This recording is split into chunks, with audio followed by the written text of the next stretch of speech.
You are not going to believe what's going on in Brooklyn, New York, right near where I grew up, because I was born and raised there, and I never thought I'd see my city fall this far, this fast. Between de Blasio, Adams, and Biden, New York is done for.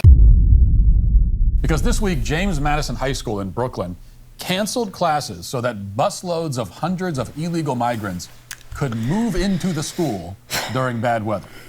School functions that had been planned for months were postponed. Students were told that instead of coming to class, they should log on to the internet and learn remotely, which is to say, as we know from the remote learning experiment during COVID, that they won't learn anything at all. This is so hard to believe. It's so contrary to the very concept of a sovereign nation that I think it bears repeating. New York just ordered a public high school to displace American students, children who have every right to be in this country, in order to house criminal foreigners who cross the border illegally. Mm-hmm. I mean, it's hard to believe it's real, but we know it's real because the parents of students at James Madison High School have been filming what's happening. Watch. How does it feel that you kicked all the kids out of school tomorrow? How does it feel? Do you feel good? I hope you feel good. I hope you'll sleep really well tonight. Why are you yelling at them? Because I have a right to. That's why. That's why. Because I'm an aggravated mother. That's why. Why is this woman being harassed for yelling at these people? You know, she's just had enough. This isn't like she was just skipping through life and everything was great, and then all of a sudden, you know, this happened and she's just losing her mind. This has been years of watching massive deterioration to her city. She's obviously from there. You hear the accent? I know. I'm from just a couple miles away from there. I'm going to show you in a second where I'm from and where all this is happening. So this woman is at the end of her rope, and she's standing there alone, or with very few parents, because people are still afraid of being canceled. People are still afraid of losing their jobs, of being called a racist. Give me a break, people. You got to start standing up for your kids, for your city, for your country. Okay, look, I'm going to show you something. Here we have where the migrants are being housed. There were tremendous protests. Nobody wanted them here, but the mayor put them there anyway. He put them in these unsafe structures that aren't even fit for human beings, but you know, we're the bad guys. So here, where if you can see my mouse, this is where Floyd Bennett Field is. This is where they've put them. So when you leave Floyd Bennett Field, you come right out here. This long blue line represents Flatbush Avenue. So what's been happening to drive this woman and so many others crazy is that the migrants are leaving Floyd Bennett Field and going for a walk or taking a bus ride, because I'm pretty sure they gave them all free Metro cards so they can just ride around all over the place for free while New Yorkers pay, constantly increasing fees. And they've been going to this neighborhood here, Marine Park, and they've been knocking on doors, begging for food, clothing, money, just ringing random citizens' doorbells, harassing them. And the city is doing nothing about it. I called Farrah Lewis, the New York City councilor for that district, and of course, she has not put out any statement saying she's going to protect her citizens, because they don't care about the tax-paying citizens. They have been pushed to the back burner. Less than secondary, less than tertiary, like all the way at the end of the list are the regular citizens, and they know it, and they're feeling it, and they're fed up. So then you go just a little further, and you got James Madison High School right here, and that's where they came, and they kicked children out. And just while we're on the map, so I don't have to come back to it, if you take a left out of Floyd Bennett Field, and you cruise on over here, the Marine Parkway Bridge, area here is what we call the Rockaways. The Rockaways have also seen an influx of immigrants loitering, knocking on doors, begging for stuff. So you got free food, free housing, free medical care, free cash, free phone, free Metro card, and you're still begging. Yeah. Okay, tell me they're here for a better life, or tell me they're here because Joe Biden told them that they can just have everything for free, because he's trying really hard to make this a socialist nation with complete control over every area of our lives. This is just one tiny little glimpse into the massive disaster that is becoming America. All right, let's get back to Matt. Oh, wait, I forgot to show you. I want to show you something else. So here's Floyd Bennett Field. See here, Canarsie Park, Canarsie Pier, this neighborhood right up here, that's my hometown. Couldn't live there now. It's inhabitable with all the crime that's there now. But when I was growing up, it was an Italian and Jewish neighborhood primarily, and we all got along really well. And it was a little on the rougher side, definitely probably wrong side of the tracks compared to, some of the hoity-toity neighborhoods of Brooklyn. But it was wonderful. Anyway, I digress. Yeah, look at that. Look at that. Look at that. Taking over my kid's school.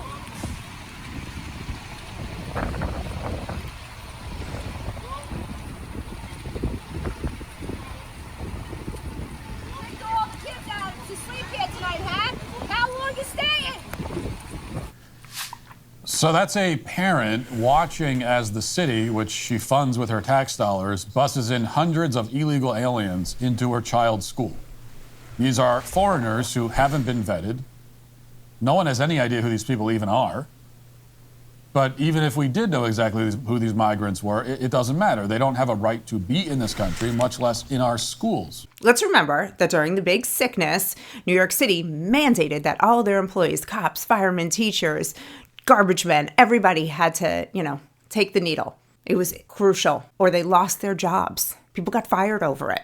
Okay, so that was so crucial. But yet you will take in illegal migrants that you don't know anything about their health history, if they've had any shots like polio, the ones that we're used to. No idea about their criminal records. Many of them don't even have identification.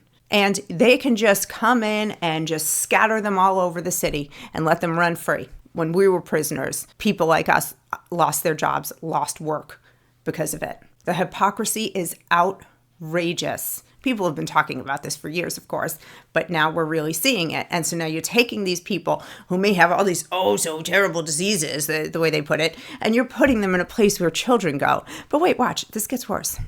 But in that footage, you see the city ushering these migrants into the school. And you can hear someone chastising this woman for daring to be upset about it. Our children, American children, should be the nation's top priority. I mean, that's so obvious it shouldn't need to be said, but we are putting adult foreigners above our own children. It is madness. And they're doing this at literal gunpoint, by the way. And all the parents can do is film, or they'll be arrested and charged with hate crimes, probably. So that's what some of them did. For the past 48 hours, parents have taken video of government agents moving equipment into their children's high school, including cots, so they can sleep in the gym and the hallways. You maybe never expected that schools would become refugee camps in an alleged first world country, but that's what's happening. If our government cared at all about these people, at all, they would have told them to stay where they are, and they would have helped their governments to straighten out problems. But these people come to us, the vast majority of them are healthy. They're wearing better shoes than I own. They have smartphones in their hands before they even get here. They're dressed. They're chubby, a lot of them. It's not like they're starving. I'm sure there are some who actually need asylum, but no more than there were in past years. So to say that all of this is for asylum is a big fat lie. All of this is because they have been told to come and get a free life and get free everything. And look at and they've been lied to, because yes, they're getting a bunch of free stuff, but look at their quality of life. They're living in like tent-like structures on the water in New York in January, and then being shuttled into a school that probably has mice and roaches in it because, every budget in the city has been cut, and it's hard to keep mice and roaches and rats even, out of any municipal building that's, occupied with food and people every day. Our government is treating these people like garbage. Send them home. Let them build up their own country. You want to make the world a better place? Make that world a better place. Don't just bring our place down to that level, because that's all they're doing. They're not making anybody's lives better. They're making these people's lives worse. They're making our lives worse. And when somebody like this has something to say, they're just called names. You're not a racist for opposing this. So exhausting. We don't know what they're carrying around in them. They're going to be all over that building. It's 1,900 of them. And another parent was also saying that they can come in they can stash drugs, they can stash weapons, whether it's a gun or a knife or whatever, because I'm sure you're aware there was a stabbing at Floyd Bennett with these migrants. Mm-hmm. And Okay, so here come the libs, and they're going to say, that's racist to assume that they are going to do something criminal. Okay, they're already doing criminal things. There are muggings, there are stabbings, there are deaths in some of the camps around the country. This is not working, okay? Not all these people are just innocent little angels. Nobody's an innocent little angel for that matter, especially when you get backed into a corner like a rat, which is what they've done to these people. So they're going to say that it's racist to even suggest that, you know, these people might do something like that, like hide weapons or guns or drugs or do anything that is unsavory in these schools. I wonder what went on in there. Wonder what went on in there overnight. Can't even imagine. But I'll tell you this, so you can look at your fellow Americans and assume the worst of them, but complete strangers who broke the law and who have no problem taken right out of your pocket, you fully trust them? That's lib logic right there. That's how they operate. Completely bonkers, upside down. you can stash these things in the school, and God forbid, like when the kids go back to school tomorrow, one of these kids find this, whether it's drugs or a weapon. We were assured that the building is going to be completely sanitized, but we're not there, and that's why it was very disturbing to have one of the teachers come on and say that if you parents are so concerned, send your kids in with wipes, sanitizing wipes, and Lysol spray. That's disgusting. A teacher said that at the board meeting? At the meeting, yes. Wow. So That's like a slap in the face. So your kids now, so okay. So you got people knocking on your door so your kids don't feel safe in their home. Then your kids get to go to school. Oh, no, they don't get to go to school because those same complete strangers who are knocking on your door are now taking over your kid's school. So yeah, you go home and you'll learn online because we all know how well that works. Okay. And then, and it's only for today. Yeah. That's what they say. It's only for today. Yeah. Until it happens again. Okay. And then after these people come and take over your space against your will, you then have to go in and clean up after them. Bring wipes, bring hand sanitizer, because you're going to have to clean up after 1,900 people that have God knows what diseases. You don't know if they have lice. You don't know if they have fleas. You don't know if they have mange. I'm not saying they do, but I'm not saying they don't. The Biden administration has left the border open, left cities who asked for it. We know they asked for it, but still completely unequipped to handle this. These people are not going to be in the cleanest, best shape. And then these kids got to go clean up after them. Are you kidding me? Is this really happening? What Twilight Zone are we living in? Yes. And she also made it seem like, why are we making a big deal about this? 1 day of remote learning is not going to hurt anyone. That we did it for a year and a half.